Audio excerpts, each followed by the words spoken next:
Dr. APJ Abdul Kalam. Avul Pakir Jainullabdin, that is APJ Abdul Kalam, was the 11th President of India from 2002 to 2007. A career scientist turned a reluctant politician, Dr. Kalam was born and raised in Rameshwaram in Tamil Nadu and studied physics and aerospace engineering. He spent the next 4 decades as a scientist and science administrator, mainly at the Defence Research and Development Organisation, that is DRDO, and the Indian Space Research Organisation, that is ISRO. Abdul Kalam was intimately involved in India's civilian space program and military missile development efforts. He thus came to be known as the Missile Man of India for his work on the development of ballistic missile and launch vehicle technology. He also played a pivotal organizational, technical and political role in India's Pokhran-2 nuclear tests in 1998, which was the first nuclear test since the original test by India in 1974.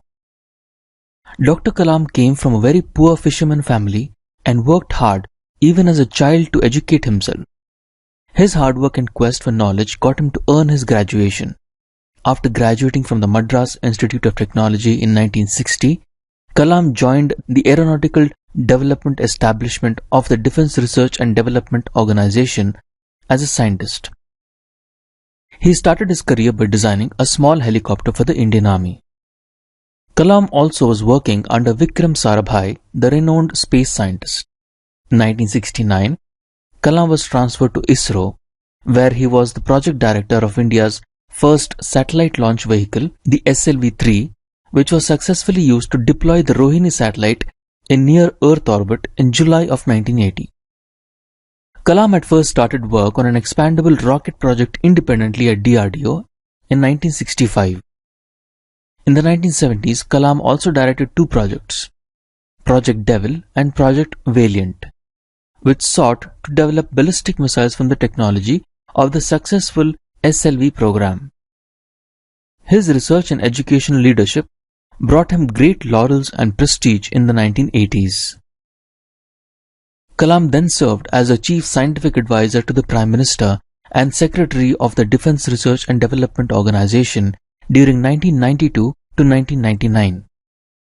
The Pokhran-2 nuclear tests were conducted during this period, in which he played an intensive political and technological role. Kalam served as a chief project coordinator. Media coverage of Kalam during this period made him country's best-known nuclear scientist. In 1998, along with cardiologist Soma Raju, Kalam developed a low-cost coronary stent named as the Kalam Raju stent.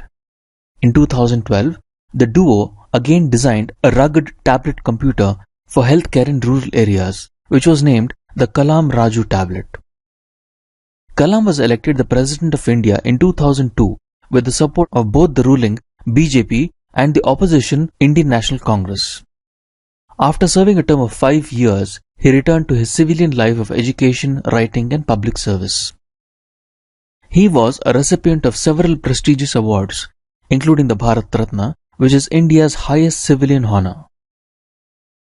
Dr. Kalam had the unique honor of receiving honorary doctorates from 30 universities and institutions.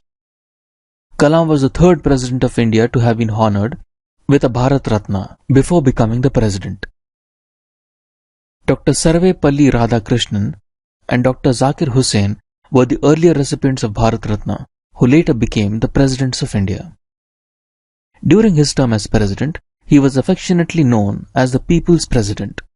Kalam supported the need of a uniform civil code in India, keeping in view the population of the country. Kalam was noted for his integrity and a simple lifestyle. He never owned a television and was in the habit of rising at 6:30 or 7 a.m. and sleeping by 2 a.m. His few personal possessions included his books, his veena, some articles of clothing, a CD player and a laptop. At his death, he left no will. In 2011, the Hindi film I Am Kalam portrayed Kalam as a positive influence on a poor but bright Rajasthani boy named Chotu, who renames himself as Kalam in honor of his idol. In addition to his faith in the Quran and Islamic practice, Kalam was well versed in Hindu traditions as well. He read the Bhagavad Gita regularly and was a vegetarian. Kalam also enjoyed writing Tamil poetry, playing the veena, which is a South Indian string instrument, and listening to Carnatic devotional music every day. One of his pet themes was Pura, or the provision of urban amenities in rural areas, a theme he referred to often in his travels abroad. Dr. Kalam was hailed as the best exemplar of the idea of India, one who embodied the best of all cultural and spiritual traditions that signify India's unity in immense diversity. This was most strikingly evident in the last book titled Transcendence, My Spiritual Experiences with Pramukh Swami.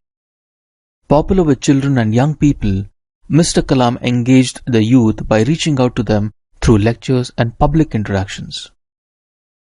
His famous works also include India 2020, A Vision for the New Millennium with Y.S. Rajan, Wings of Fire, an autobiography with Arun Tiwari, Ignited Minds, Unleashing the Power Within India, The Luminous Sparks by APJ Abdul Kalam, Mission India, Inspiring Thoughts, Indomitable Spirit, Envisioning an Empowered Nation, You Are Born to Blossom, Take My Journey Beyond with Arun Tiwari, Turning Points, A Journey Through Challenges, Target 3 Billion with Srijan Pal Singh, My Journey, Transforming Dreams into Actions, A Manifesto for Change, a sequel to India 2020 with V. Ponraj, Forge Your Future, Candid, Forthright and Inspiring, Reignite It, Scientific Pathways to a Brighter Future with Srijan Pal Singh. There have been many biographies as well. They are Eternal Quest, Life and Times of Dr. Kalam by S. Chandra, President APJ Abdul Kalam by R. K. Pruthi, APJ Abdul Kalam, The Visionary of India by K. Bhushan, G. and G. Katyal, A Little Dream, a documentary film by P. Dhanpal, The Kalam Effect, My Years with the President by P. M. Nair, My Days with Mahatma Abdul Kalam by Father A. K. George. The former President APJ Abdul Kalam was widely acclaimed as the People's President, and he passed away after collapsing during a lecture at the Indian Institute of Management in Shillong. This time his topic was Making the World More Livable.